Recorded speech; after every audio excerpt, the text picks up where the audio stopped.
there are people out there who still remember that Ocasio-Cortez was among those Democrat voices who says, don't let Supreme Court justices have a moment, peace and quiet anywhere.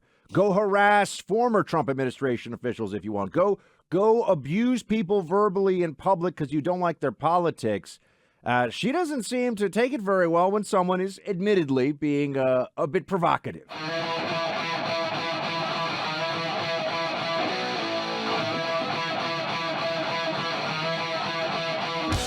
Here is AOC. This was the biggest story in the world on Daily Mail's website, or meaning their top story, which is the biggest, I think, news site globally, was this AOC being trolled, I think would be the term. Here That's you right, go. Ward. AOC, my favorite big booty Latina. I love you, AOC. You're my favorite.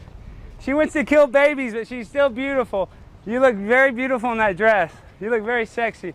Look at that booty on AOC. That's my favorite big booty Latina. I want to do a little selfie. I love it. My favorite AOC. Nice to meet you, AOC. Look how sexy she looks in that dress. Woo, I love it, AOC. Hot, hot, hot like a tamale.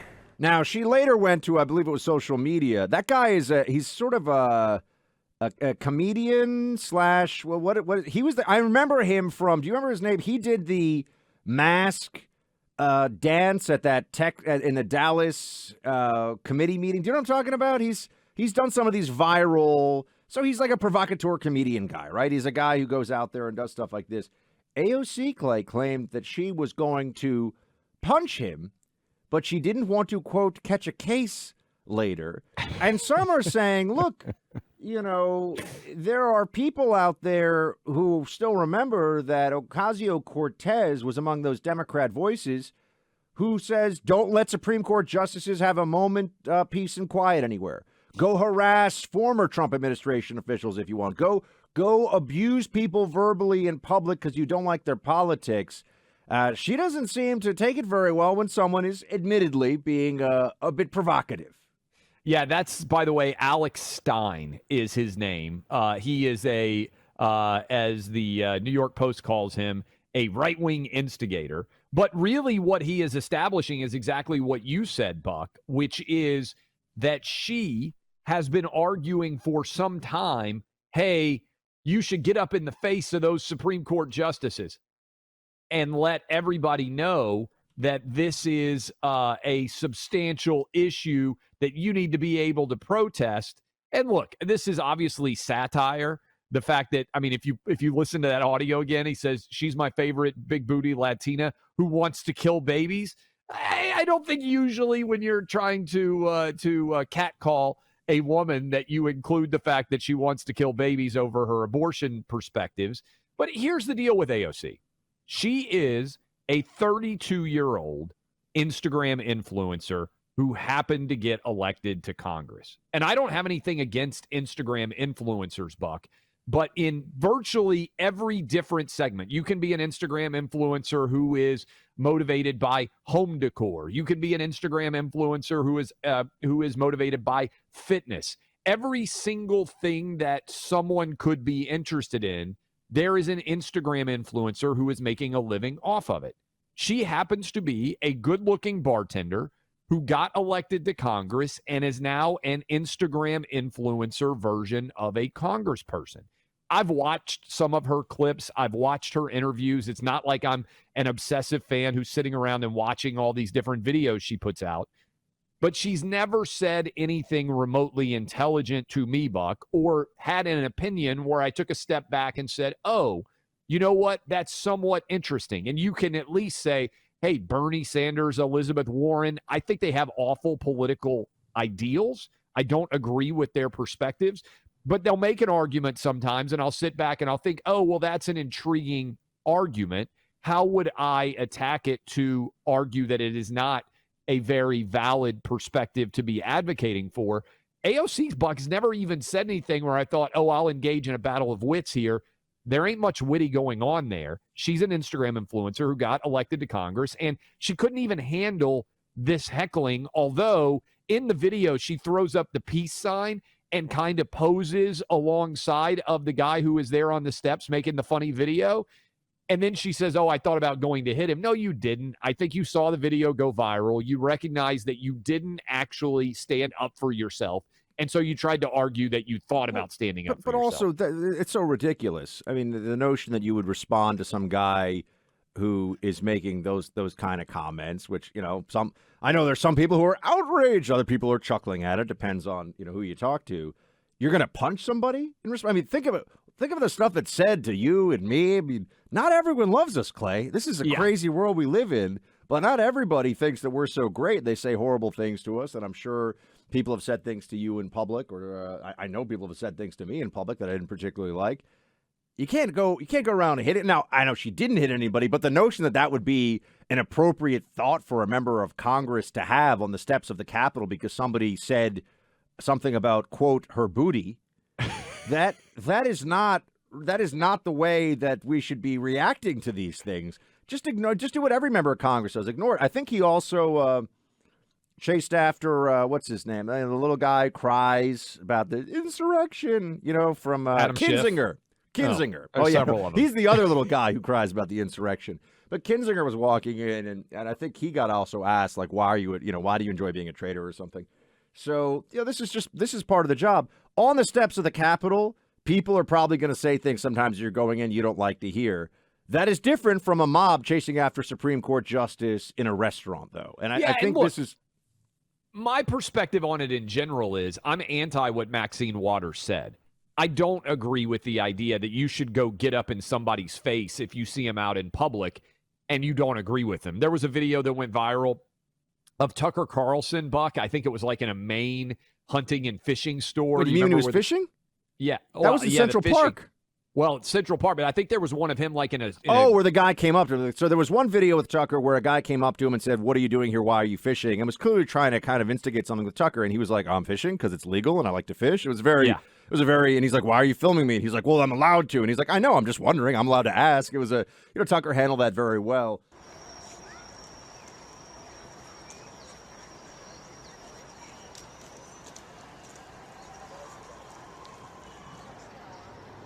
How you doing? Great. I didn't know you could fish here. What's that? Huh? What's that? What's that? It's called a video camera. Oh, I didn't know you could fish here. you can? You can? Yeah. What are you fishing for? Are you videotaping me? Yeah. Why? Because you're in public, I can. Well, I know you can. Okay. I'm not challenging your right. I just want to know why you I are. find it interesting that you're fishing in Central Park. Oh, yeah, it's absolutely allowed. Okay. It's allowed in 3 ponds. It's allowed in the pond. I've never seen anybody fish here before. I videotaped that which I find interesting and unique about the city of New York. Well, it's a good thing. Yeah, you can. You can go right on the Central Park website, and it'll tell you you can fish in the mirror.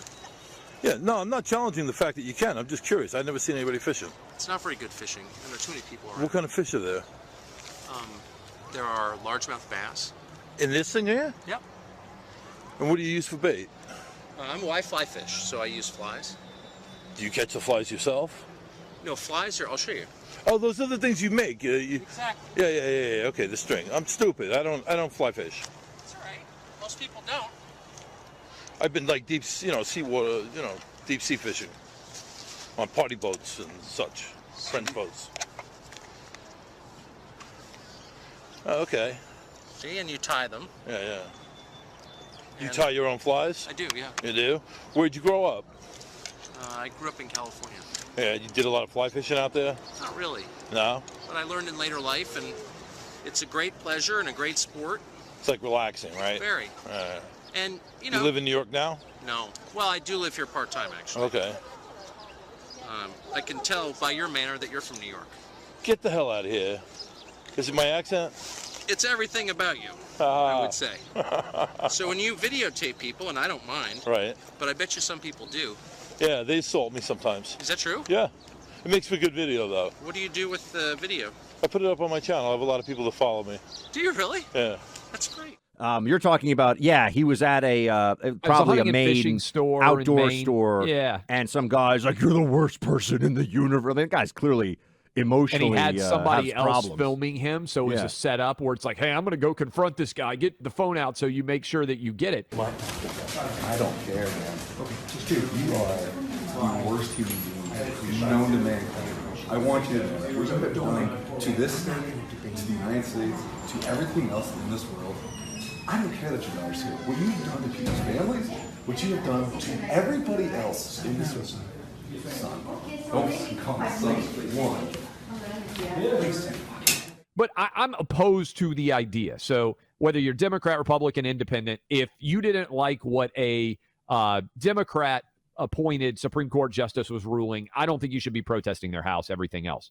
But if you are going to argue as vociferously as AOC has that you should be confronting people who you disagree with in public, I don't understand how she gets all out of sorts over what is clearly a satirical video designed to get a rise out of her. Again, I don't agree with it for Democrats or Republicans, but if you make that argument, if I said all the time, hey, you just see somebody in the media that you disagree with, you need to get up in their face and let them know that you hate what they're espousing, and then someone did it to me, it wouldn't be fair, in my opinion, for me to put out that video and be like, look how mean people were to me in public. I would be a hypocrite. I don't think it should happen, period. But if you make that argument, I understand why some people want to call out your hypocrisy by having fun at your expense. And that's what this guy was doing. It's satire. It's parody. If you listen, let's play that one more time because it's almost so quick you can miss it. Right at the front, he says, you're my favorite big booty Latina who wants to kill babies or supports abortion or whatever. Like, that's not actually catcalling. Listen. AOC, my favorite big booty Latina. I love you, AOC. You're my favorite. She wants to kill babies, but she's still beautiful. You look very beautiful in that dress. You look very sexy. Look at that booty on AOC. That's my favorite big booty Latina. I want to do a little selfie. I love it. My favorite AOC. Nice to meet you, AOC. Look how sexy she looks in that dress. Woo, I love it, AOC. Hot, hot, hot like a tamale. She wants to kill babies, but she's still beautiful. I don't think there's anybody walking down the street who's like, man, you know what this guy said to me the other day? It really got my heart fluttering. He said I was so beautiful even though I wanted to kill babies. I mean, it's satire. That's what's going on. It does, the notion of this being catcalling also reminds me of the very viral video of some years ago where a woman who was she was shapely in the feminine sense, walked around New York City. And the whole point, do you remember this, Clay? I do remember this video. A huge thing. The whole point was that she was being ogled and catcalled and whistled at. She walked around. She's wearing a very tight, sort of like. You sound like an old man describing an attractive woman right now. She was very shapely. She was plump in the right places. Yeah, whatever. The point is, You're not that old. She was hot. There was a hot lady walking around the streets, and there were a lot of guys catcalling her. And initially, it was a feminist teaching moment for like, look what women are subjected to in the streets of Manhattan. And of course, all men were supposed to, because we're allies against the patriarchy. We're supposed to cringe and apologize for what we didn't do, but some guys apparently did. And then enough people watched the video where they're like, every single one of the guys who catcalled was either black or Hispanic in the video. Every single one of them, if I remember correctly. And then it caused outrage in another direction because it was this is undermining. This is making it seem like this is something that only men of color do, and that it's racist to show this video. And so then the feminists had to be on defense because the video only showed black and Latino men in New York City doing the catcalling and everything else. And so then there was this whole apology. We're not trying to. The point is, wokeness makes everybody stupid and miserable, Clay. That's well said. Also, I will say this. In my experience, men don't see race. They see hot. Doesn't matter where you're from. Doesn't matter what your background is. Black, white, Asian, or Hispanic. Most men that I have ever known in my life, in fact, all of them, have been able to find women of all different backgrounds good looking. Because race isn't the predominating factor. The hot or not is. Unfortunately, I think men can appreciate beauty from no matter all where different it comes from. backgrounds. That's right. And yes, I totally agree. That's one of the positive things about men. One of the positive rebuttals to toxic masculinity.